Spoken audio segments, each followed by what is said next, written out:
Hey guys, we've recently partnered with the social media platform Go Wild to combat mainstream social media censorship. If you're tired of having your hunting and outdoor posts taken down and flagged, be sure to check out Go Wild, which was built by outdoorsmen and women just like you. Go Wild is a free social community. Not only are your photos not censored, but they are also encouraged on Go Wild. Go Wild gives you points for things like sharing your trophies, gear reviews, and inviting friends. As you earn more points, you unlock awesome rewards such as gift cards, free swag, knives, and huge discounts on brands like Garmin and Vortex. Oh, and if you create a free account, you can unlock $10 just for trying it out. Use code HTW to receive 10% off your order today. Download Go Wild at gowild.com or in the App Store. To hunt the wild, to hunt the wild, gonna hunt the wild.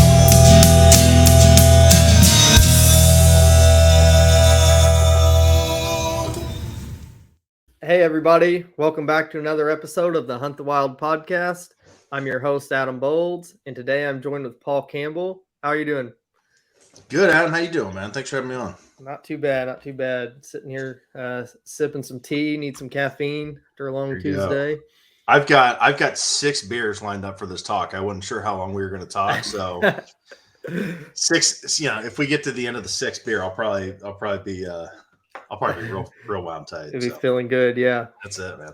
I was gonna have you introduce yourself, kind of tell everybody who you are, where you're from, who you work for, that sort of thing. Yeah, so my name is Paul Campbell. I live in Central Ohio. I was born and raised in Columbus. I moved to a little town outside of Columbus when I was in my teens with my parents in Licking County, and just kind of stuck. I'm still a Licking County resident. I've been here since the late 90s. I didn't start hunting until probably my mid 20s. My dad didn't hunt. My grandfather hunted, but I mean, he died, back in the 60s. So, I didn't get to experience that. So, I got 3 kids. I got a 19-year-old son who is, he loves to hunt. It was funny, man, because, I started hunting and he was probably like 5 years old. And so I just took him with me. So we're both like trying to learn how to hunt. So it was really neat. So it's really cool, but he's out, traveling the world right now. He's down in, I think he's in Mexico or Guatemala, somewhere like that. Oh. So yeah, he's just living his best life. So cool stuff. Nice and warm down there. Oh yeah. It's like 75 down there all the time. So yeah, I got two little girls. I got a soon to be 6-year-old and a 3-year-old. I don't think they'll ever hunt. They might. I don't know. They're super girly. They like princesses and Barbies and all that shit. So we'll see. We'll see how they deal with shooting something. So hey, maybe you can dress a deer up as like a Barbie or a princess or something. Yeah, exactly. Maybe that'll get them into it. One of those damn pink camo guns or something like that. So how did you first get involved in hunting? I know you said you picked it up later in life. Was that something a buddy took you on? Or? Yeah, so it's my best friend Kenny. His dad hunted. He didn't really hunt much as a kid growing up. And it's, our dads actually passed away, I mean, within weeks of each other, back in the mid 2000s. And Kenny wanted to, start deer hunting, just kind of, as a memorial to his father or whatever, so he did that. And then the next spring he asked me, he's like, hey man, you want to go hunt wild turkey? And my response was, what the hell's a wild turkey? I had no idea that like people hunted. Yeah, I knew people hunted deer and I fished, but I never hunted. But a wild turkey, I didn't know what it was. So I went to Walmart. I bought like the cheapest camo that you could get. It was like $10 shirt, $10 pants. And they had this like Remington turkey vest that was like $20. I bought that and I borrowed a shotgun and never fired it. Didn't even know what I was doing. And Kenny showed me how to work this thing. And we went out to some public ground in Ohio and, I don't know, man. It was miserable. We actually didn't see a bird at all. We heard the first turkey I heard gobble, like something just like changed in my mind. And I was like, oh, damn, I want to kill that. Whatever that thing looks like that I just heard, I want to see it and I want to kill it. And I want to do that for the rest of my life. It like something just clicked. And, really like for me personally, I was in just a really bad season in life at that time, man. You know, my dad had just died. The economy was absolute shit. And I was just struggling personally, you know, and it was just tough. But that, like, hunting gave me something to look forward to, like turkey hunting specifically, gave me something to look forward to. It gave me something to direct, you know, a lot of that energy that I had and just that frustration I had in life. You know, it was kind of an outlet, and man, it really pulled me out of the pit that I don't know if I would have recovered from, to be honest with you. Did you? How long did it take you before you ended up killing a bird? I mean, did 3 you? years. Yeah. Did you get discouraged at all along the way? Never, not once. Really? No, not once. Like, I was those first couple, and I have, and we'll for sure talk about that. But those first couple years, it was like, because I was just soaking everything up. I was in the woods, and I would go out, like, after the season, I would just listen to the turkeys talk, and, you know, the hens, and watch the poults, and just listen to them in the woods. And I was so motivated and focused on killing that first turkey that it was just like everything else for those 4 weeks in Ohio meant nothing. And it didn't matter how long I had, you know, how early I had to wake up, how much I had to walk. I didn't care. I'll never forget. Like, I killed that first turkey, and I was like, oh shit, what do I do now? I just shot that thing. I didn't know what to do. It's like flapping on the ground. I'm like, oh, I've never been this far. What do I do? And so I'm like running around in circles, and there's this dead turkey flopping on the ground, and I'm like, oh, it's gonna fly away. And I jump on this turkey, and I'm by myself. Like, it's completely by myself. You know, I'm miles and miles away from my vehicle, and it was just total panic, and it was just sheer pandemonium. I loved it, man, and I worked hard, man, hard for that one. So I'll never forget that. Was your buddy the first one you called after you shot that turkey? Yeah, so, you know, that would have been like, I probably didn't have reception down there. You know, I probably had like a BlackBerry or, you know, some piece of crap cell phone, and Yeah. you know, it's funny, like, no one was around to see it. Like, no one, you know, I had this thing, you know, I took, like, you know, these crappy pictures, and I gutted this bird, and no one was there, you know. And by the time my friends were able to see it, it was just tail feathers and beard and spurs. So What'd you end up doing with the bird? Did you end up doing any kind of mount with it? My son has the fan and the spurs and the beard. So I mean, it was like, it wasn't a Jake bird, but it had, like, I don't know, like maybe a 4-inch, 3-inch beard. Like, it had this, you know, so it was a little bigger than a Jake, but it was, I don't know, it was definitely like a younger bird. I didn't care, man. That thing was gobbling. He came close enough. He was ready to dance. So talk a little bit how you got involved with National Wild Turkey Federation and stuff. Yeah, so I've always been a supporter of the conservation organizations ever since I started hunting. You know, I found the NWTF, I found Ducks Unlimited, Pheasants Forever, and I always and I've talked about this before, and I don't want, like, to sound preachy, but just my personal, you know, the way that I am, like, I felt like it was necessary to donate money to those organizations. And I'm not talking a lot of money. Like, I'm like a $50 a year type of person to every organization, you know? So it's basically like whatever gets me some free shit coming in the mail, I'll donate, you know? Yeah. So I started donating to all those organizations. For years, I love the NWTF banquets. I don't know if you probably haven't been to one. You're not a big turkey hunter, but you definitely will. I'll get you to one in Indiana there. I always enjoy those, man. They're so much fun. And, you know, like, growing up, like, you know, like my late 20s, you know, you don't have extra money to blow, you know, like, you can't go to a banquet, and you sit with all these people, and they're in their, like, 40s and 50s, and they're professional. They're adults, you know, and they're, like, spending hundreds of dollars on all these gifts and donations to the NWTF. And I'm like, can I get that beer for free? Like, do I have to pay for that beer? So, and no, you don't, to answer your question, but, yeah, so that's how I started in the NWTF. I'm employed by the NWTF now, which that's like I said earlier, that's a very new position for me.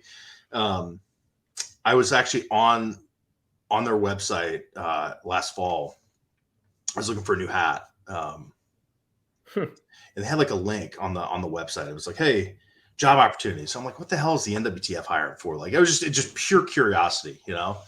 And I saw this posting. I'm like, I might be able to do that. Like, that sounds kind of cool. Like, I've been in sales for years, and it's you know, a director of development is my job title. And I'm like, I could probably do this. So I applied for it. I wrote him this really like personal letter about what turkey hunting means to me, basically what we just talked about, and you know, generated a conversation and some interviews. And I'm very fortunate to work for that organization. I recognize that. I'm very lucky and grateful. And I don't think I've ever been more laser focused about, you know, a job in my life than what lies ahead of me. So It's interesting because I feel like maybe like a lot of people grow up and they're like in 8th grade or something. They're like, man, I'm going to be a game warden, and they become a game warden. But you became like working for NWTF. You started hunting turkeys late in life. You know, yeah, it's just not the normal path that you hear it from. no, it's It's funny definitely, that yeah, it's definitely not. you went looking for a hat and you ended up landing a Yeah. job. Yeah, it was funny. Like I think we were in Indianapolis. It was right before Thanksgiving. We were visiting family, and I had just gotten like I was in the golf industry. I started in the golf industry in 2004, and I just got burnt out, man. I was tired, so I changed careers. I got a really good job working for a really good company, you know, based in Ohio and covering, you know, like 4 or 5 states. And I just started that. I told my wife, I'm like, I'm applying for this job. Like I have to. Like I even if they say no, I just have to hear them say no. You know, I can't pass this up. So Was she blindsided when you ended up? I'm sure you were, but was she kind of surprised too? she was definitely like, she was a little jealous because it's like a dream job for me, Yeah, you know. yeah. And she's like, whatever. So Is that you have to drive very far? Or is it pretty close to your house? You work from yes, home, no. or? So I'm remote. So I cover with my position as director of development for the East Central USA. I cover Ohio, Indiana, Kentucky, Tennessee, Pennsylvania, West Virginia, New York, and New Jersey is my territory. So I work with donors to the NWTF within that territory, just relaying just a conduit between the organization and the donors and the hunters and the volunteers that make the organization go. So just relaying the projects that are going on and what's important to the donors, you know, what they see in their state. And so that's kind of what I do. So It's probably not a 9 to 5, is it? Do some after hour stuff. definitely some after Yeah, hour stuff. So it's yeah, worth it for though sure. when you love it. Yeah. I've heard, I didn't get this call yet, but I've heard that there's one particular donor that calls everyone on Christmas Day, like to say, you know, Merry Christmas and, you know, thanks for doing what you do. And like, you have to answer his call. So I'm looking forward to that call next year, 2022, man. So I enjoy it, man. I literally, Adam, I think about turkey hunting 365 days a year. Doesn't matter what Yeah, day it is. So wake up with it on your brain, go to sleep it's with what it. motivates. That's just, you know, like deer hunting. You know, I know it's so Yeah, sacrilegious to say that. Like yeah. I I can't. get it. I get it because I see. I'm the same way about deer hunting. I don't. Yeah. You know, I don't work for any kind of deer organization or anything. But I wake Yeah. up thinking about it, but I do with other stuff too. But I definitely know what it feels like to get bit by the bug. Yeah, for sure. So how did NWTF like come to be? Can you kind of give some history about how it started back in the I can. day and all Yeah, that stuff? basically what I know. I'm sure there's someone smarter than me to talk about it. So, it really goes back, and I'm going to do a selfless plug here, Adam, on Go Wild. I'm doing a snapshot of conservation. I got some catching up to do, but I bought this book a couple of months ago, and it was an encyclopedia for new hunters. And it was written and copyrighted in 1966. So it's all the data from 1965. And it was written for someone that has never hunted before. It's how to hunt, where to hunt, how much it costs, all these things, you know, weapon choice, bows, rifle, shot, everything. And then the very back of it, the last like maybe 200 pages, it was a report on the wildlife and the conservation efforts in every state from 1965. So everything that had gone on.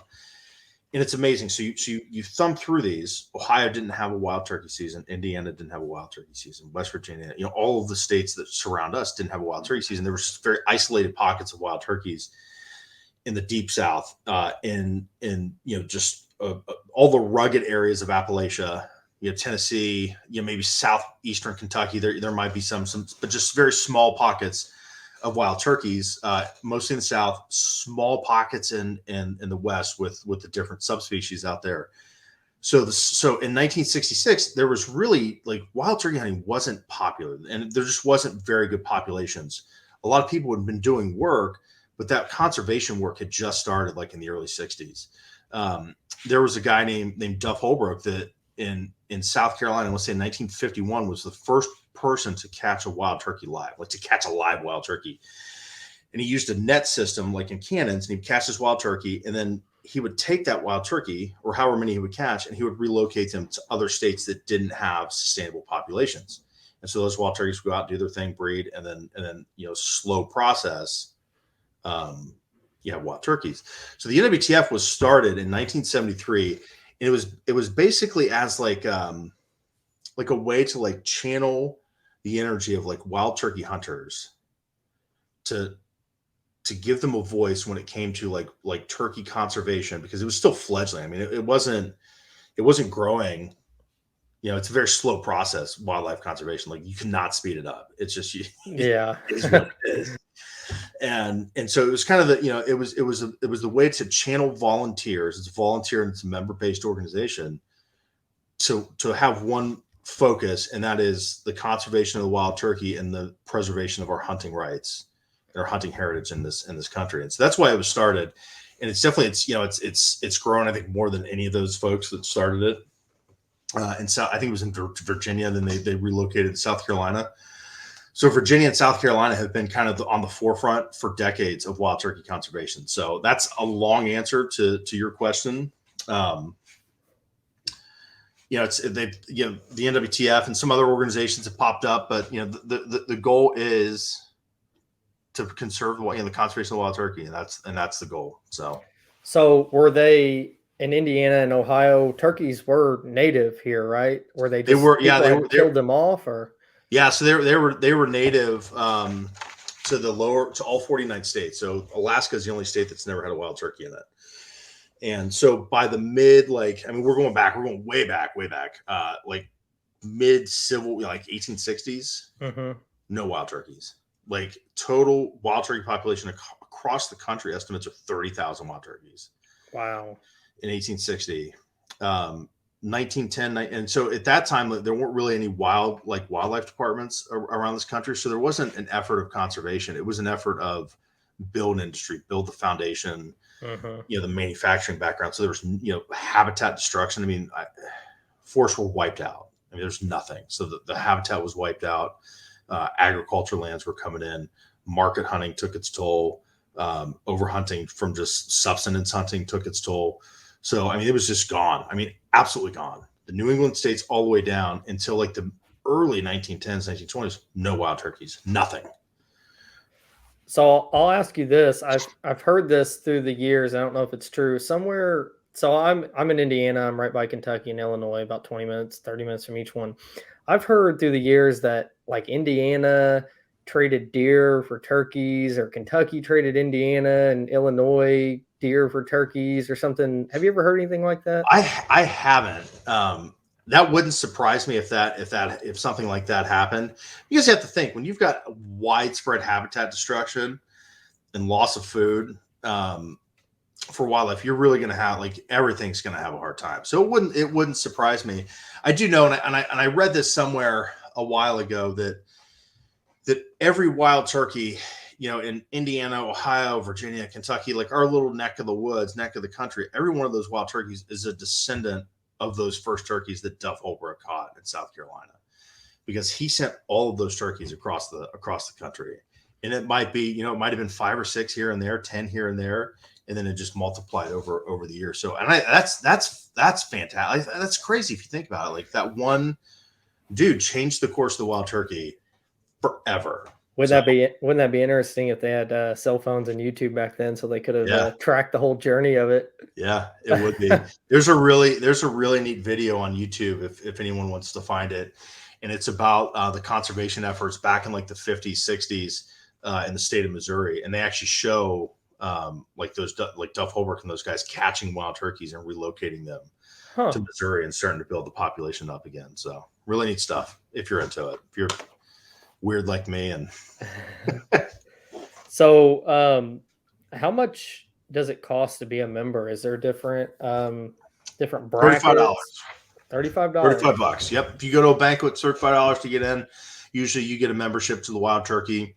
I don't do a ton of membership stuff. That's not, so I'm not like, I know you get like Wild Turkey magazine or Turkey Country magazine, excuse me.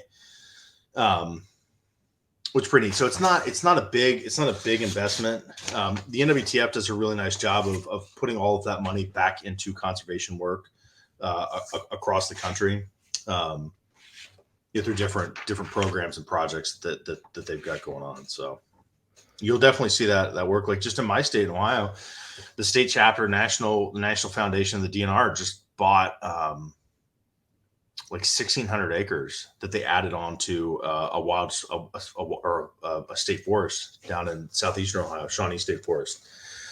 So I mean that's not a ton, when you think about like you just added it to a 20,000 acre forest, but you do that every couple of years, like it's a step in the right direction. That's exactly sure. Right, man. It's a slow process. So I want to jump into some turkey biology for anybody that's kind of new to this. I'm fairly new. I've been turkey hunting a couple times, non-successful by myself, trying to figure it out. Didn't really grow up doing it, so probably teach me some stuff here too. Can you kind of talk about why turkeys' heads change colors? Yeah, so I'm definitely not a biologist. I want to preface this next session by so my training was in turf grass. So I grew grass for a living for 15 years. So I will answer these questions as best I can, and I'm just regurgitating what someone else has told me. So turkeys, I know that it's like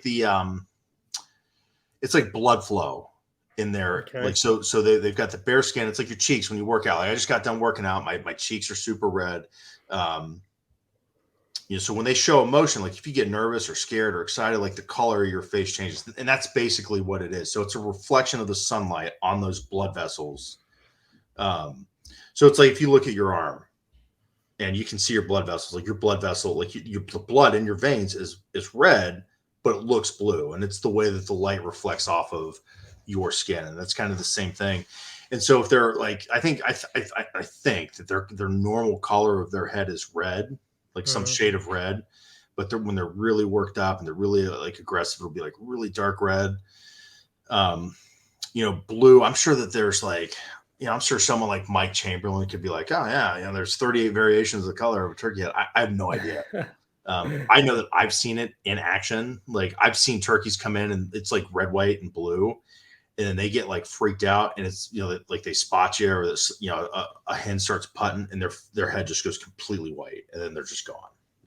So do you find that their heads change color for certain circumstances, like specifically as like they're scared it goes white, they're excited it goes blue, or I think so. I think it's just like any other creature on the earth, man. Like when you get excited, like and your blood and that adrenaline starts flowing, your face is going to turn red.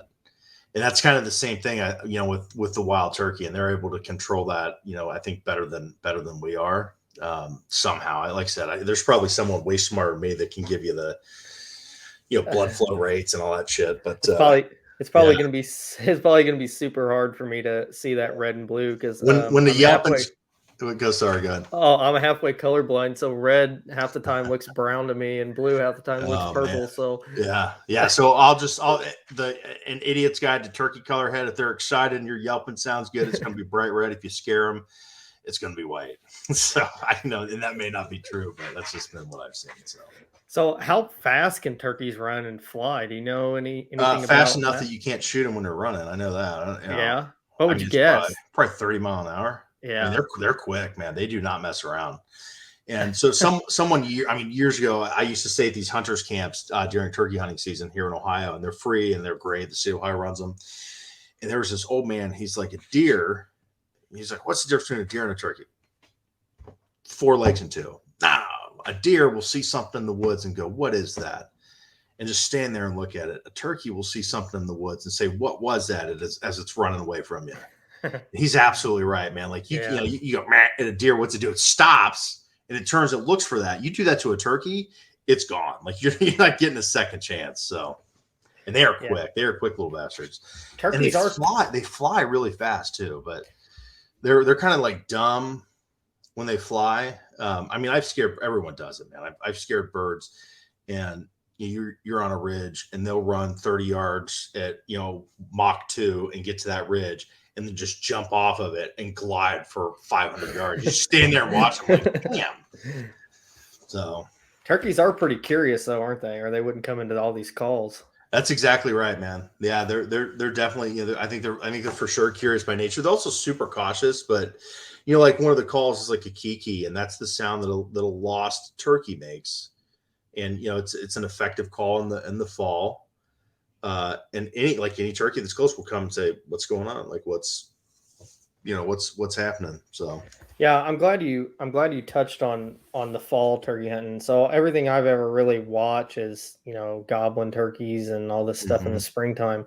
How do you even go about trying to find turkeys in the fall? Because they can't be as vocal, I'm sure. I don't know. When I kill one, Adam, we can do another podcast in the Oh fall. yeah. So, You're in that predicament then. I make it's just my annual donation to the state of Ohio. I buy a fall turkey tag and I go out like 3 or 4 times. And so like the number one thing with fall turkey hunting, it's just like deer hunting. You find the food source, that they're going to be there. And so you find, like if you know where the oak trees are, you're going to see turkey scratching, and you basically you can wait them out. A lot of guys, like they have this, like you bust up the flock. So like if you find, because in the spring, they're kind of spread out. You have the bachelor groups, individual toms, hens might be together. In the fall, they're all grouped together. So you might have, in the spring, you might flock maybe 5, 6, 10 birds. In the fall, you're going to have like 50, 60 birds. Oh, wow. And they make a mess when they go through the woods. So once you find them, they're kind of easy.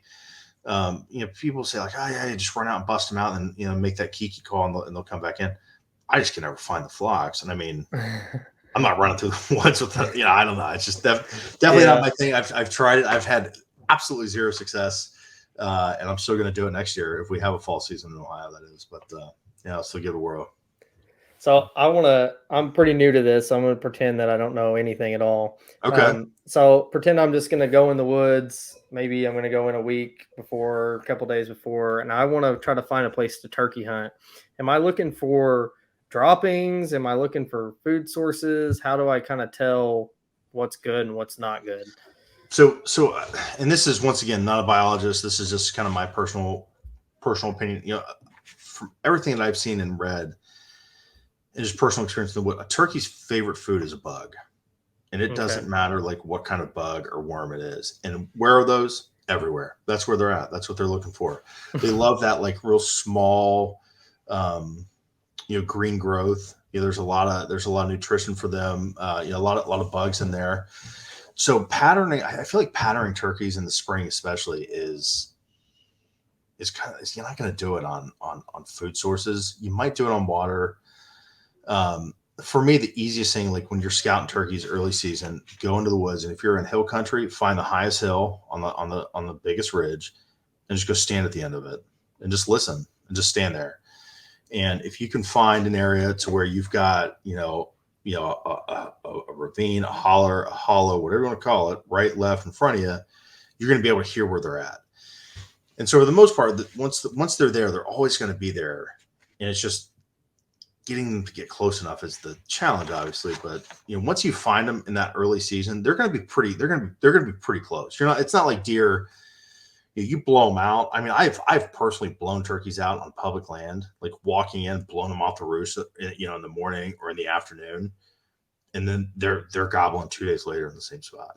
So I don't think they're as finicky with about pressure. They're definitely finicky about pressure, but I don't think it's as bad as deer. You go in and blow up a bedding area with deer, they may never come back to that area. Yeah, and turkeys can't smell either, right? No, God no. If turkeys smell like a deer, you'd never see one. Yeah. So I'm also maybe struggling to kill a turkey because I'm deaf in my right ear. Any recommendations for a guy trying to find? I struggle with trying to find the way that they're coming from. Yeah, that's tough. I would say like like the roosting areas, like so you can go out in the evening and roost birds, and that's really popular. And what I say by that is like you go out in the evening and you can owl hoot. Some guys will yelp or cut, and you'll get them to like shot gobble. Mm-hmm. So once you get them to shot gobble in that evening, like and you can hear them, and it's pretty quiet in the woods at that point in time. The whole idea is you run in and kind of set up, within that area. And the old saying is roosted doesn't always mean roasted, but you're definitely going to be in the ballpark, if you go with that method. So I've heard a little bit about turkey droppings and identifying Mhm. those to see if it's a tom or a hen. Can you Yeah. kind of explain what to look for when you're looking for that? Yeah, so turkey droppings, like tom, for the most part, it's going to be like elongated and like a J shape. And turkey poop usually has like a white tip on it, so it'll just be brown poop color, and then like a little white tip on the end. For whatever reason, I don't know.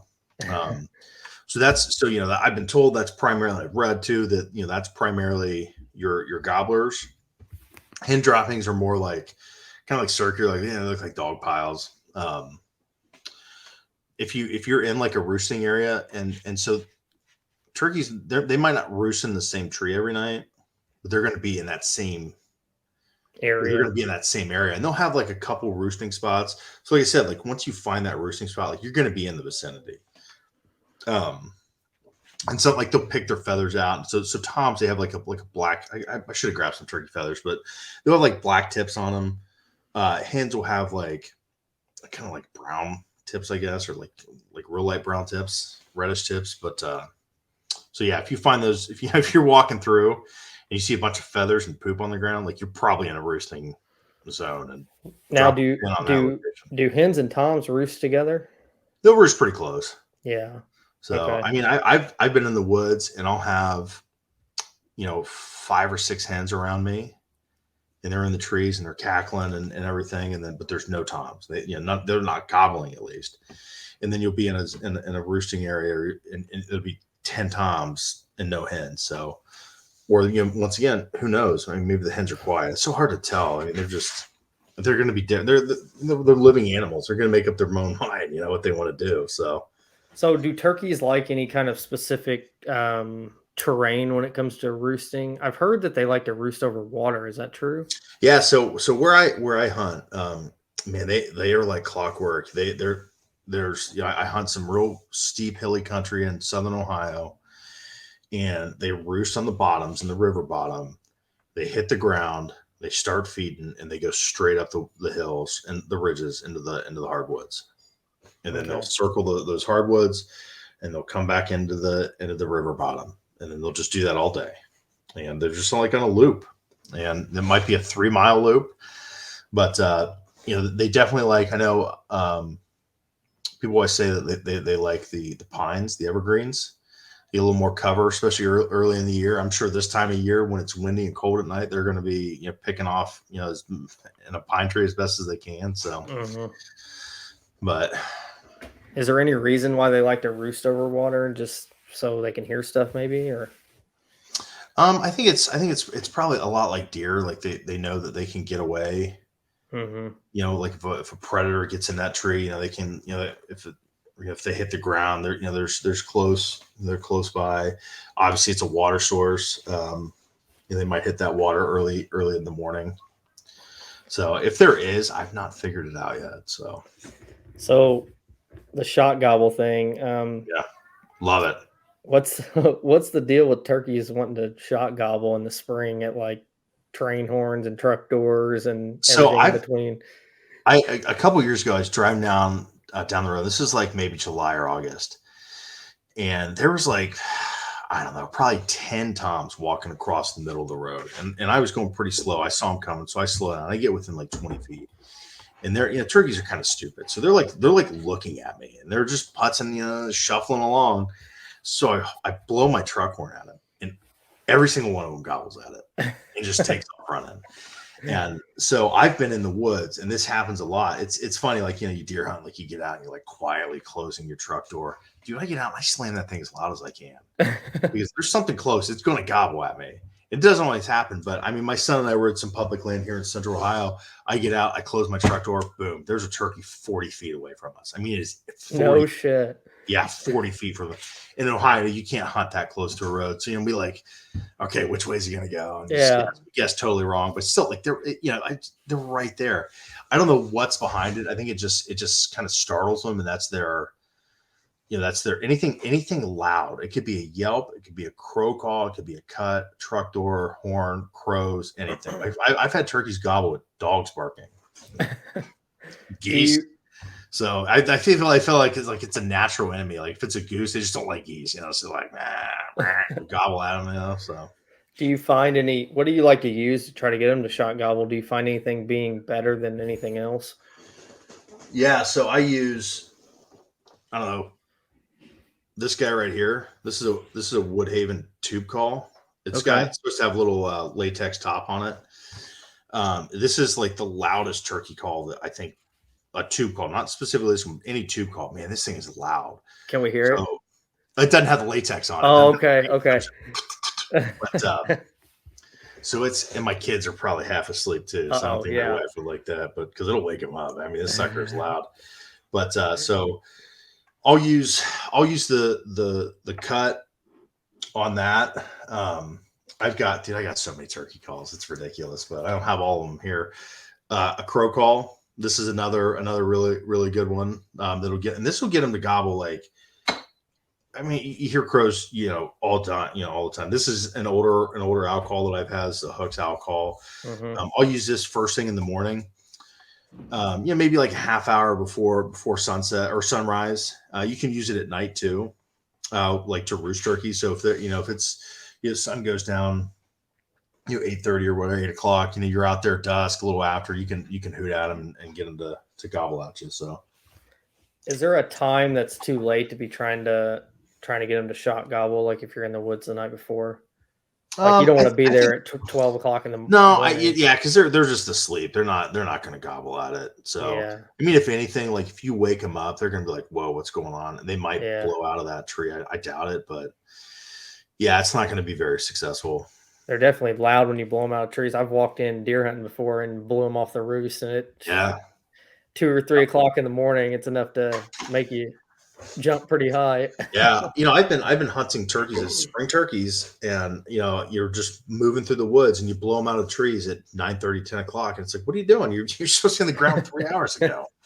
So once again, they're living creatures. They're going to do whatever they want, whatever they feel like that particular day. So those two guys or those two turkeys felt like hanging out on that tree a little longer. So turkey breeding times, that's in the spring, right? That's when that's pretty much comparable to the rut. Yep. So kind of talk about where turkeys make their nests and all that stuff. Do you know anything about if the males protect the nest or just the females? Not at all. Male could care less. No. And so on my podcast, we did we just released the episode last week, and it was an interview with the woodland bird game biologist for the state of Ohio, a gentleman named Mark Wiley. And I knew that like turkey breeding, like everyone knows, like the rut, you've got that bell curve, right? Mm-hmm. And so, mid-November, November 14th, most does have been bred, and that bell curve goes down. The turkey breeding cycle is the same. They have a bell curve, and our hunting seasons start once a majority of those hens have been bred. So we don't start hunting turkeys in any state until the majority of those hens have been bred. So it was really fascinating. Mark Wiley talked about how the toms that we harvest as hunters doesn't really have an impact on turkey populations in relation to that breeding cycle, because they've already done what they're supposed to do. A majority of those hens have already been bred. So in regards to turkey nests, they will nest on the ground. I've read that like clear cuts, those little, when the loggers go in, they'll chop the top of the trees off and just leave them there. They call them turkey tents. Those are like their favorite. There's a lot of cover. Nest raiders are a big issue for turkeys. Raccoons are probably the number one. Raccoons and possums, snakes. I've even been told that crows will get into a turkey nest on occasion. So the mother hen, she'll sit on those those eggs overnight a lot of times, during the incubation cycle, which I don't know how many weeks it is. I think it's 5 or 6 probably if I had to guess, but um, I've blown turkeys off. I've blown hens off of nests, and there might be 15 eggs in these nests. You just walk Really? up and look at them real quick, take pictures, send the DNR, and move. So, and what's crazy is like, and I'm sure it's pretty similar in Indiana, but the poult success. So poult is a baby turkey. The poult success rate for one hen it's like 2.7 poults per hen. So, if we're just going off what I've seen, there might be 15 eggs in a nest and less than 2, basically 2 of those turkeys survive. That's crazy, man. Yeah, it is. Yeah. And that's the survival. Like, so 2.7 will make it to a mature, mature turkey. I find it interesting that turkeys roost way up in a tree, but they don't lay their eggs up in a tree. Yeah. Isn't that crazy? Yeah. Do you know how long it takes for them to be able to start to fly and stuff when they're Just a couple weeks from when I'm fly a little bit, maybe 3 to 4 weeks, they'll be able to roost in like small trees. But that first 2-3 weeks, man, they are like super vulnerable. They get picked off by everything, crows and hawks. I listened to Mike Chamberlain, the Wild Turkey Doc. You can find him on Instagram or Twitter. I mean, just a really smart guy. And he said that the number one predator, I'm going to ask you I'm going to answer this question. What is the number one predator for a mature wild turkey? Talking like around our area? Oh, yeah. Anyway. Okay. Yeah. Especially our area. I'm going to be wrong.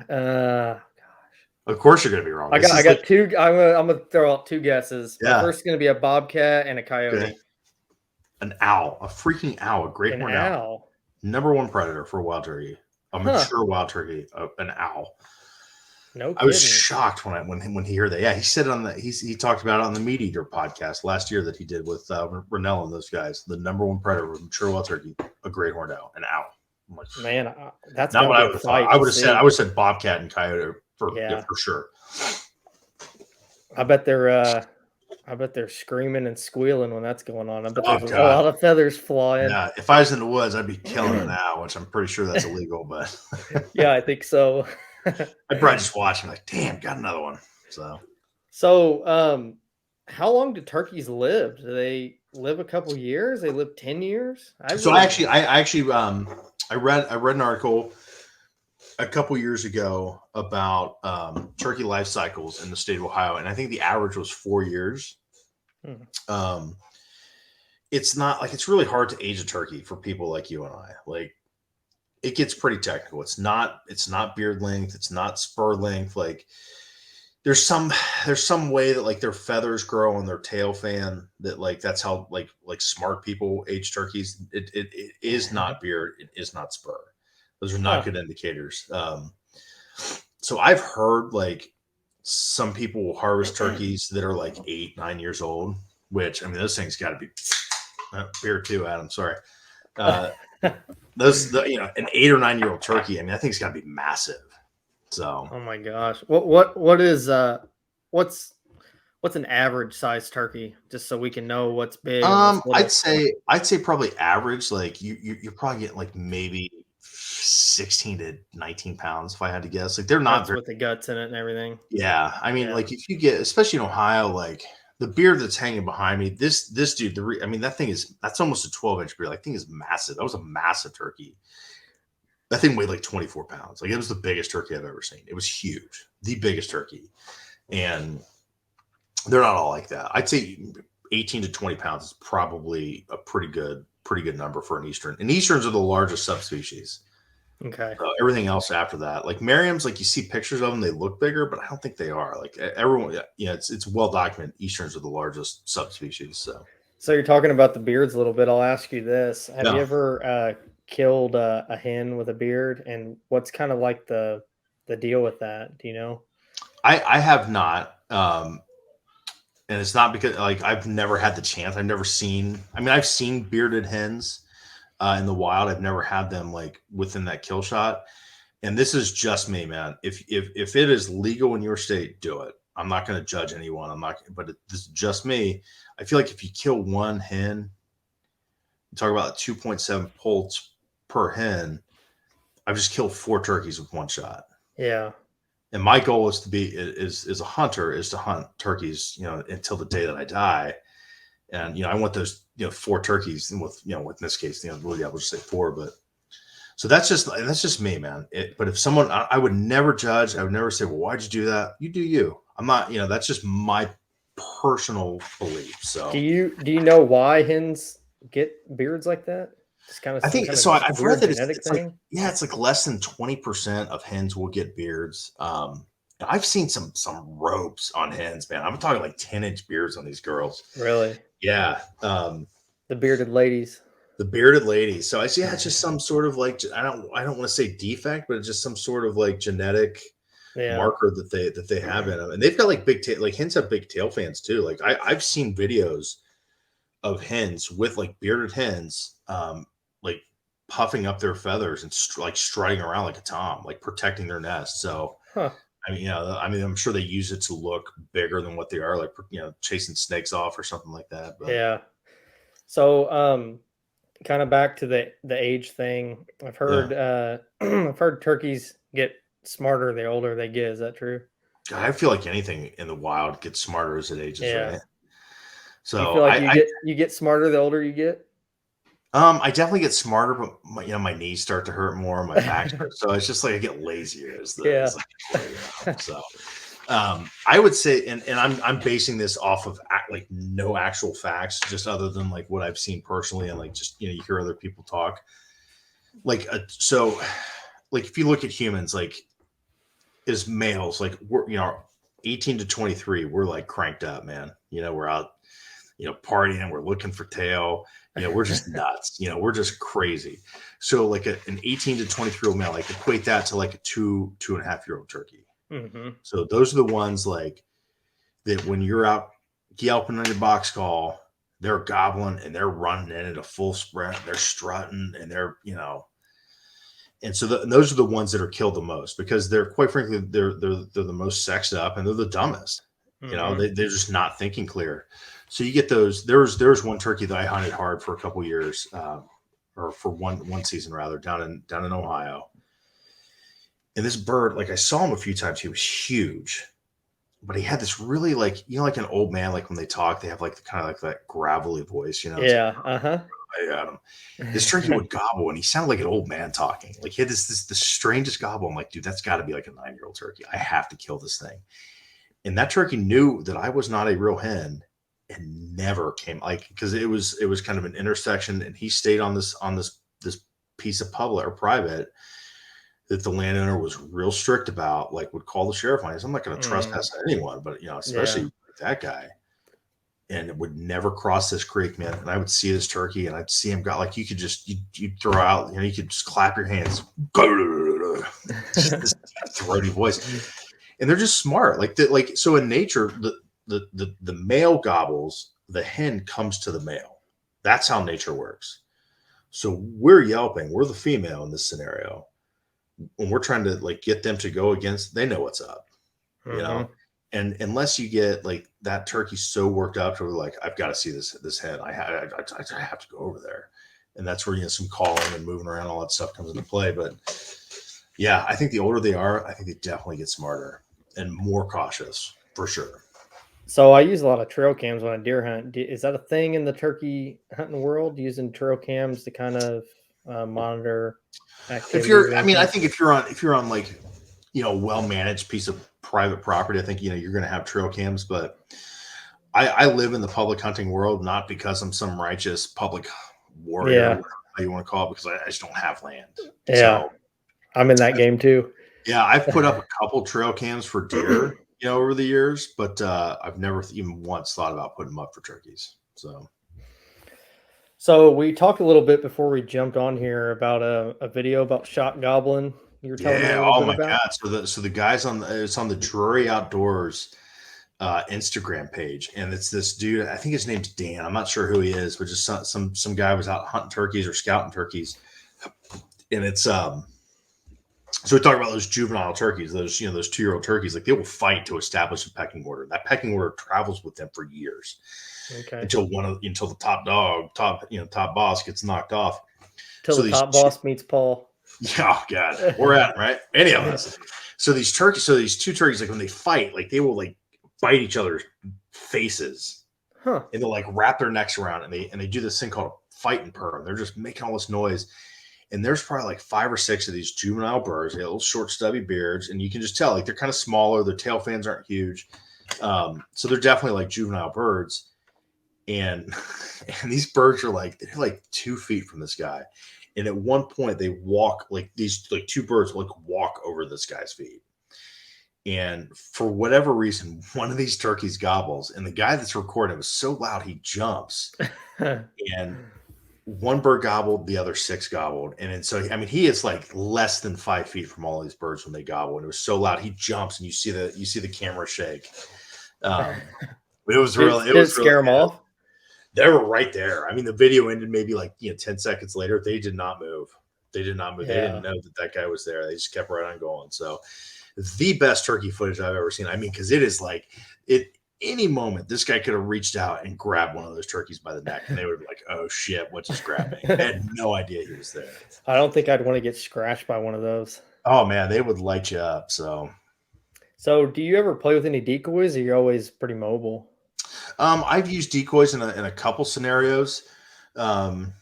Years ago, I kind of stopped using them. Not for like any like super righteous reason, but like I felt like it's kind of cheating, kind of not cheating. I don't know. It was just one of those like, I still every once in a while I'll bring them out, but I don't use them a ton. If I hunt, 30 times a year, I might use a decoy once. So. Is that something that there's like a flock coming across this field every evening and you set up a decoy, or you kind of like go after a bird and set one up? I've used them like when it rains, like if I've got 1 or 2 days to hunt in a week and they're both raining, I'll kind of sit up in a field edge, because everyone says turkeys like fields during rain. And I'll throw a decoy or 2 out there and just kind of get under some shade. Not shade, but some cover, and just try to stay dry as you can. And I've never had much success. I've never killed a turkey over a decoy. I've had them come in. I've had hens walk right up to them and like feed and just peck around. I'm like, okay, that's cool. Tom's going to come in. That never happened. But do you think expensive decoys matter when it comes to? I know like that kind of stuff matters when you duck hunt and stuff. But so the first decoy that I ever started with, and it's funny, I just packed it up and sent it to Goodwill the other day. It was like this foam decoy that like you could roll up, and I bought it at Walmart. It was probably like $5. And then, a couple buddies of mine have bought some of those like Flex Tone or Primos, and the difference is striking. Yeah. I don't think if you've got a turkey, and it's funny when I take new people out in the woods, they're like, "Oh, what are we looking for?" Well, we're looking for the turkey that wants to die today. That's all we're doing. It's our job to find a turkey that's willing to die. And so if that turkey's willing to die, I don't think it matters if you have a $300 Dave Smith decoy or a $5 Walmart decoy. When that thing's wound up, it's going to happen. Like how many times you deer hunt in the woods and like the wind's not right, but the bucks are like, well, it doesn't matter. They're all over the place, and they just throw caution to the wind. It's the same way with wild turkeys. So yeah, that makes sense. I don't think anyone needs to go out and spend, $300 on a decoy. You can get like a Flex Tone for like $50, and those things are going to work just fine if that's what you want to do. So somebody just now, like if you're getting started turkey hunting, maybe you're going to go in the spring, what's like some of the essential stuff that you absolutely have to have? Obviously you got to have a shotgun, but anything else? So I think the number one thing for a new turkey hunter is you got to find a call that you're comfortable with and that you can operate well. There are 10 different options of call types out there. I cannot operate a mouth call. Can't do it. I've tried. I buy one every year. I can't do it. It's just not my thing. So years ago, I gave up on it, and I started trying to find other calls that I could work well, whether it be a box call. But I had like for years, I'm like, I gotta get a mouth call. That's what the guys on YouTube and TV are using. Doesn't matter. Get a call you're comfortable with. Doesn't matter how much you spend on it. Practice it. Get good at it. A turkey vest. Some people don't wear turkey vests. I wear one.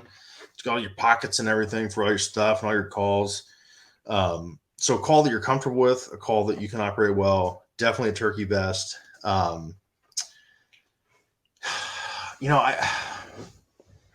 there's a debate like about ammo. Mm. Because there's like some really expensive ammo out there.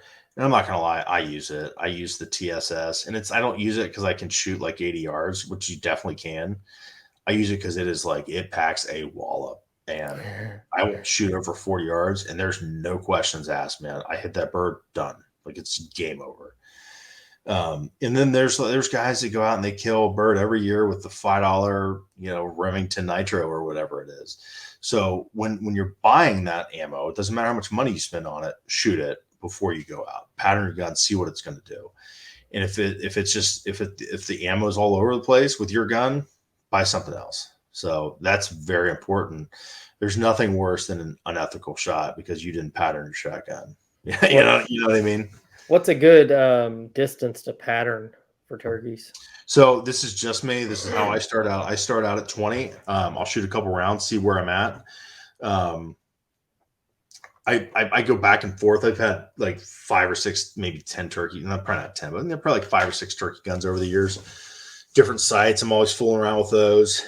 Different ammo, different chokes. So I'll start out at 20, see where I'm at. And then the farthest I'll shoot patterning or like in the woods is 40 yards. I won't shoot over 40 yards. So I'll shoot a couple. What do you base a good pattern on? Like so many pellets in the head? Yeah. So you want to see like if this is the turkey, this is the head, this is the neck. I want to see like a majority because I'm aiming right here every time. The base of the neck and whatever, I don't know, you aim wherever you want. I guess it's everything different. I'm aiming right at the base of the neck because I'm hitting them there. I want a majority of my shot to be at that, like the base of that neck, and just shred it. Anything that goes up, that's just icing on the cake, man. Yeah. So, okay. And I've had guys say that, and I don't know how true this is, but they'll shoot a turkey and they'll cut it up, and there might be 4 pellets in the brain, and that's all. That's all it took. It's like, and that might be all it takes. I mean, if you get 1 or 2 of those, and it hits, that's it. But man, I don't want that thing to suffer. I want it to just be done. So what kind of tags and stamps do you have to have a tag and a stamp or? So I can't speak on stamps for every state. Like in Ohio, they do not have a stamp. I wish they did. Honestly, I wish every state in America, and this is me, just Paul Campbell turkey hunter, man. Nothing else. I wish that, I would pay $5 for a turkey stamp every year with a smile on my face, as long as that money went back into conservation efforts for the wild turkey in my state or whatever state I was having to hunt. So I know a couple of states have some turkey. I think Mississippi might have a stamp. I don't think they're as much as this, like in Ohio. Like, I don't know how, obviously duck hunting, everyone's got to have a federal stamp. Then we have an Ohio wetlands conservation stamp that we got to buy. It's like $25. I think we have to have a game bird stamp here with ours. I think it's $6.75 if I'm correct.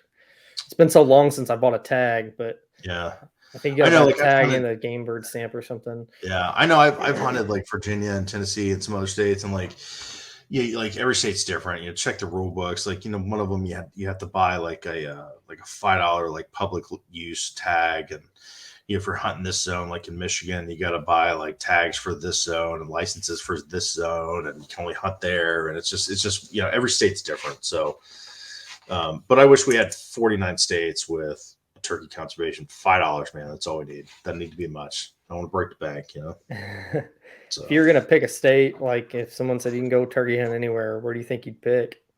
Ooh, man, that's a good one. It's got to be in the States. Yeah, I would say probably, and I'm going to knock it off the list this year, is Montana. Yeah. Never been out there. The mountains, like just the terrain that's out there, like it just intrigues me. They've got the Merriams, and I've heard they're like super aggressive with their gobbling and the way that they act. So I would say like Montana would probably be number 1. I'd say Florida would be number 2. Because Chase Austin was. What about if you had to pick Midwest? Kind of our area, maybe Tennessee, Missouri, Ohio. Well, I guess Tennessee's not really the Midwest, but yeah, I'm gonna go with my home state, man. I love it. I love pretty happy there. Yeah, we've got good populations. There's not a ton of turkey hunters, but there's pressure. There's not a ton. And we don't have a ton of public land. We're as a state, we definitely need to do better with that. But the public land that we do have, the state of Ohio does a real nice job taking care of and managing that. So How many toms can you guys kill in Ohio? So they actually just changed it to 1 for 2022. There's been we've had a lot of like really cold, wet springs. So that pole production went down. That 2.7 went down. So they changed it for a couple of years. I think it's good. I really feel like it's just going to be 1, maybe 2 years that they drop the numbers. And it's just from what the biologist said, it's basically there's not an issue on the horizon. There could be, so they were kind of nervous about that. It's easier to be proactive than reactive. Yeah, and that's kind of what they're doing. I know it's made a lot of guys mad, and for me, it's just like I'm willing to do whatever it takes, for a couple of years to have those birds 10, 12, 15, 20 years down the road. So yeah. So Indiana's only 1, but right across the river from me in Kentucky is, I believe, 2. Yeah, So Tennessee used to be 4 during the spring, and now it's like 3. So you can take 3 times in the spring. It's insane. I hear Kentucky is a good place to turkey hunt. You ever turkey hunted down there? I have not. They're I've driven through them and gone to Virginia and Kentucky, but Yeah. I'm knocking Kentucky off the list this year. So Does Ohio? I know Ohio sees a lot of out-of-staters when it comes to deer hunting. Is there a lot of out-of-staters for turkey hunting? not a ton. I mean, I hunt a lot of public, so I see a lot of out-of-state guys, but it's not obnoxious. The deer hunting is definitely obnoxious when it comes to out-of-state hunts. So Talk about why you like turkey hunting more than deer hunting. I like to move around. I'm a very impatient person. I cannot sit still, and like I'm sitting in a tree stand. I'm like, I know there's deer right over that ridge. I'm gonna go find them. And it doesn't work that way. And it's been a very tough lesson to learn that I'm a bad deer hunter, but I've learned it. So yeah, I just like chasing. I love that they gobble, man. You call to them, they gobble back, and they drum, they strut, and they puff up. Like a deer, like you can interact with a turkey for 45 minutes, an hour, 2 hours before you ever see it. A deer, you see it for 10 seconds maybe, and it's gone. So that's why I like it more. I have a feeling I'm going to get bit by that bug when that ends up happening for me. Like I said, I've only been out like once and had like no success whatsoever. So if I ever get in a situation with a turkey gobbling and one coming in real close and all that, maybe I'll switch over. Maybe I'll be an anti-deer hunter then. I don't know. I'm definitely not anti-deer. I've just accepted my weak link in my hunting career and started hunting ducks and pheasants, during the peak. But I'm it's funny now that I'm doing the O2 podcast. Like people want to listen to deer hunting content. Like that's what sells. And so I did more deer hunting this year than I have in the last probably 8 years combined. At least 5 years. I didn't even have a bow. Like I had a bow. I did have a bow. I had a Martin Pantera that I bought in 2010. The last time I used it was probably 2014. The straw, I had to replace the straw. I had to borrow a bow, I used a crossbow this year. Didn't even fire it. The few times I had a couple close encounters, this year in the deer woods, but just couldn't get it done. So, I mean, I've taken them with, I gun hunt every year. So I've taken some nice deer with the shotgun. Yeah. As far as bow hunting, I put zero effort into it. So that's a lot of work. You catch that turkey hunt bug, man. So you're going to love it. So what's the number one thing that's going to ruin a turkey hunt for somebody? That's a good question. I think getting turkey hunting is it's just like any other hunting. Like it's a lot of mental fortitude, especially when you first get into it. Like I'm weird. Like I'm a nutcase when it comes to that. Like the first couple of years for me, but now it's just like you might go 2 or 3 weeks, or a week or two, and you're just grinding. You're like, what am I doing wrong? And it's just you're on a hunt. The birds are gobbling.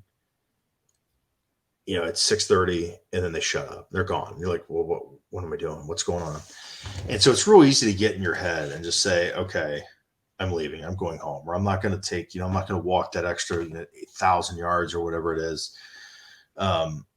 I think the biggest thing that will ruin a turkey hunt is your attitude, and it's just the mentality that you have to take, and you have to be willing to take a couple punches to the face, because it's going to happen more times than not. I mean, because Mother Nature doesn't give up her treasures easily, and the wild turkey, I mean, it's a valiant prey, man. It puts up a fight. So, what do you think? What do you think's harder to kill? A nice tom or a nice buck? Probably easier for you to kill a nice turkey. It sounds like. I think for all of us, I think it's a nice buck. Yeah, really? I think so, man. I mean, a nice tom, like, you're definitely going to have your struggles. But so many things can go wrong with that deer hunt. You know what I mean? Yeah. You've got the wind, you've got does around, you've got a lot more pressure in the woods. If you're hunting public, you don't know what happened in that area yesterday. If you weren't there, some idiot could have come in and blown everything out of there for a mile. Turkeys, it's like you get to a big chunk of public. Like, I mean, you can tell where they're at pretty quick if they're gobbling, if they're active. So you can I think it's easier to put yourself in a position to be successful turkey hunting than it is deer hunting. And that's just because of all the variables. Deer are so, and turkeys to an extent, but deer are so driven by like the weather pattern, the fronts and everything, and then the rut. And it's, I think to get that, like, if we're calling it a trophy, whatever you deem a trophy, I think that's a little harder than a turkey. So it makes me feel a little bit better. First couple times I went turkey hunting, I was like, I have no idea what I'm doing. I'm sitting here with some decoys and some calls. I don't even know if this stuff sounds right. I'm like, I don't know. Maybe I'm just a deer hunter. Like, but I think I just need maybe some mentorship. I'm trying to figure it out along the way, Yeah, I found there's a guy named Scott Ellis. He's a really well-known turkey hunter. He's been at it for a long time. He works for Woodhaven, and he's won a couple Grand National Calling Championships, and the guy's really good. And he's just a turkey killer. And he's got this app. I just found it this year. It's called Turkey Tech. Tech. I mean, yeah, Turkey Tech, and it's like $5. It's not free. But on this, and I've been turkey hunting for a while. I will look for any edge, man. I will listen to anybody. I will try to learn something. I'm not that good. There are guys that are way better than me, and I will listen to them and learn. And so I would really recommend if someone wants to get into turkey hunting. I'm looking at it right now. So basically, what is turkey sounds? And you go in and you say, okay, it's like fly down cackle, and it'll say so sound used by turkeys when they're on the wing. And then you click fly down cackle, and you probably can't see this.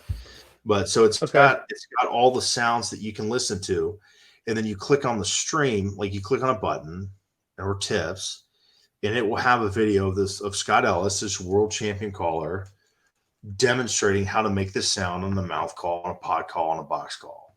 And so it teaches you. So like he'll go through, and the videos are really thorough, and it's worth the money. It's a really neat.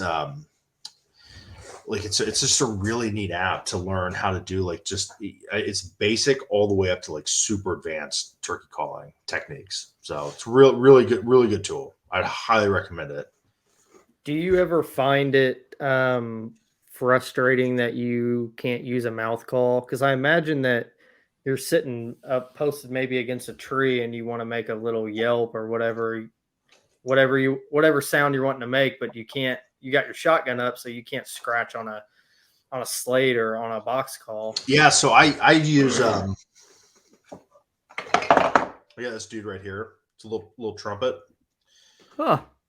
So it's a suction call, and it's got this lanyard.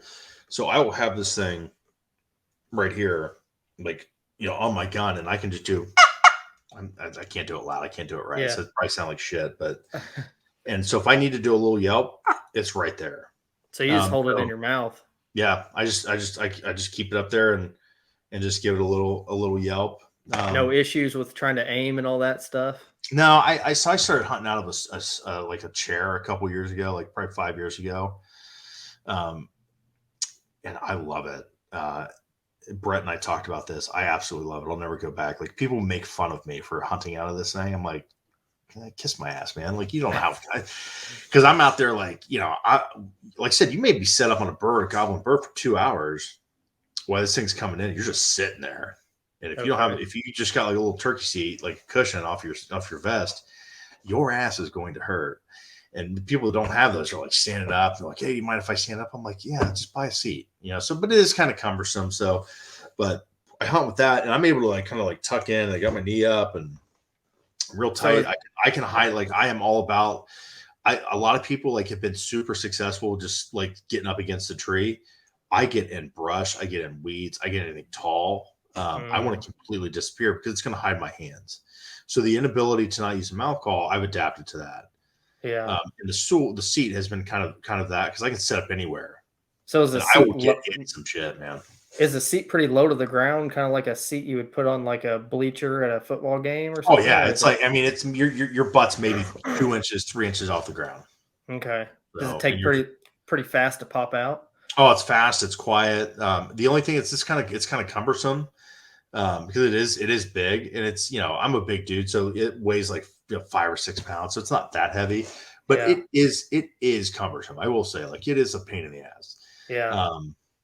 But it pays off apparently. The positives outweigh the negatives for me. So yeah. So your best piece of advice for a new turkey hunter, what would that be? Don't get in your own head, man. Yeah. It's the head games. Yeah, 100%. Don't get in your own head.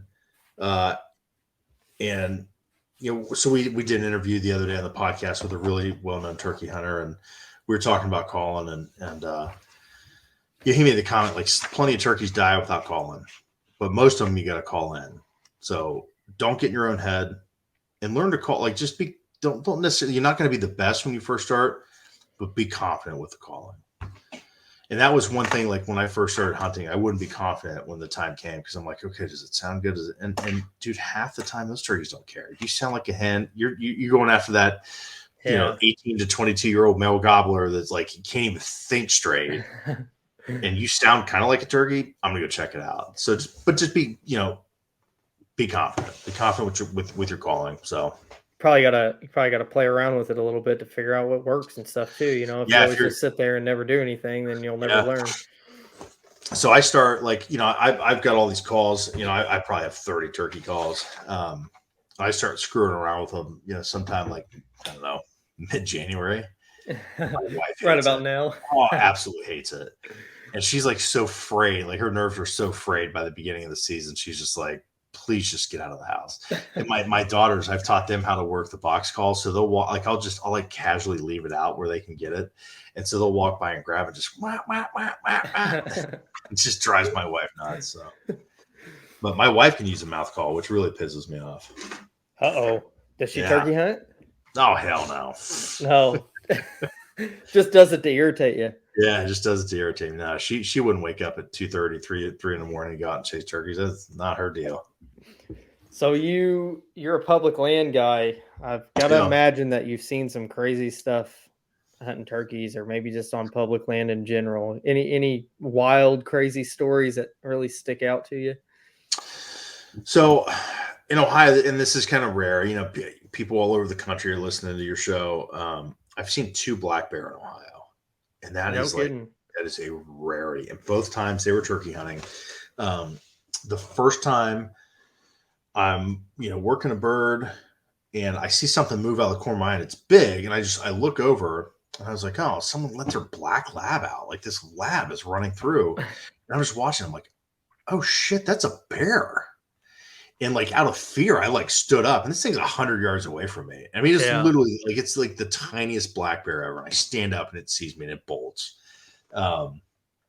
And both times on public land, Southeast Ohio, and we have a small fledgling bear population, but I think for me, man, like probably one of the coolest things that I've seen is I hunt this piece of public in Ohio, Vent Furnace, and it's like maybe 25,000 acres. And a buddy of mine, we were deep in this forest, and we see something like bricks. We see bricks, and so we come across like this little town that's just completely abandoned. And it's just like there's houses, like I guess like horse stables, and everything's like overgrown and it's collapsed. There's like these old power lines that are there, like or telegraph lines or whatever that were there. And there was this massive iron furnace. If you guys are familiar with those, you can Google it. They're really neat. In the iron ore region in Ohio.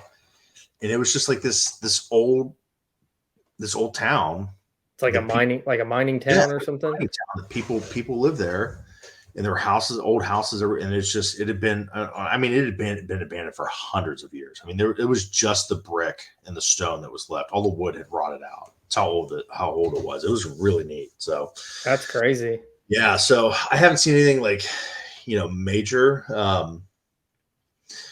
But I've seen like just you see waterfalls that people don't even know they're there because they don't get out. You see and just these beautiful valleys and ravines and these creeks and rivers, and it's just super cool, man. So you run a podcast, so I'm going to give you a chance to give a little shout out and talk a little bit about what your podcast is. Maybe some of my listeners will want to jump over to your show and check out what you got going on. Only after they listen to your show. So, So a friend of mine and I, we started this podcast.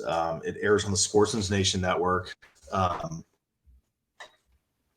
It's called the Ohio Outdoors Podcast. We can call it the O2 Podcast. So it's all about hunting, fishing, outdoor related stuff in Ohio. So it's really geared towards like the Ohio hunter, but hunting turkeys, hunting deer in Ohio translates to Tennessee, to West Virginia, to Indiana, Kentucky, Michigan. So we do get a lot of listeners from other states that reach out. So we're very fortunate to be on the Sportsman's Nation. We've got a lot of like myself and my co-host Andrew Muntz. We're not the experts, so our goal with this show was to get the experts on and people that are entertaining and have good stories and ask the right questions and let them be the stars of the show. It's not us. People don't want to listen to some mediocre hunter that's overweight and has bad knees talk about walking up, hunting turkeys in Ohio. People don't give a shit about that. They want to hear like Dave Owens. We interviewed him last week, and he's been all over the world, man. He's killed turkeys in 49 states. And he's just so good, so smart. He was very gracious with his time. And so my job is to just ask the right questions, and that's what it's about. So, and it doesn't have to be like super, I'm air quotes, your famous people in the industry. It's just be people that are really good. Like our most popular episode was this guy in his 60s that lives in Ohio that has like 40 Pope and young deer to his name. Our most popular episode. The guy's an absolute buck killing monster. And he's never been on a TV show, never been on a YouTube show. I sent him an email one day like, hey, you want to come on the show? Best episode with that. The guy is so good. And that's what it's about. Ask the right questions. Pull those good stories like you've done. Pull those good stories out of people. And that's just what we try to do. So it's been a hell of a good time, man. We've had a lot of fun. So if anybody listening ever see somebody they think they'd like to hear from, go ahead and shoot me a message or an email or whatever you want to do and let me know, because I'm always interested in getting guys like that on here too, or girls. It's not always about how big they are in the industry or whatever. It's more or less the knowledge to pass on to everybody. That's exactly right, man. They got to be entertaining, and they've got to be able to tell a good story, and just and most of these people we get on, man, it's just like, we'll ask a couple questions, and it's just boom, they start talking. It's like, man, this guy's awesome. It's made for it. Yeah, for sure. All right. So, well, I appreciate you coming on and talking these turkeys. I definitely learned a few things. I'm hoping some of my listeners did too. I'm a pretty novice turkey hunter. So can you tell everybody kind of where to find you, where to connect with you? Maybe some people have some questions or. Yeah. So my main social media source is the Go Wild app. So you can just search Paul Campbell and find me on there. I am on Twitter. So I'm Paul Campbell 322, Instagram, same thing, Paul Campbell 322. The podcast is the O2 podcast on the Sportsman's Nation. So it's the o2podcast.com is our website. So if you want to listen to the show. Do you guys do one show a week, 2 shows a week? One show a week. Yeah. Okay. Yeah. Yeah. One show a week. So every once in a while we'll have we've had we've released 2 shows in a week. If it's just like a quick update from the state of Ohio or something, we'll throw in some stuff like that. So, but yeah, one show a week for the most part. Cool, man. Well, I appreciate it again, and I'll catch up with you probably on Go Wild. I hope so, man. Hopefully we do some turkey hunting this year in Indiana. So Heck yeah, man. You're not too far from me. not at all, man. I'll be out there quite a bit. So All right, man. I'll catch up with you. Thanks again. Adam, thank you, man. Yep. See ya. Hey, everyone. Thanks for tuning in to another episode of the Hunt the Wild podcast. If you enjoyed the show and it's brought you some sort of value, I'd love if you could give me a rating and a review. Just a few seconds of your time can help me better understand the type of content you all enjoy, and it would mean the world to me to hear from all of you.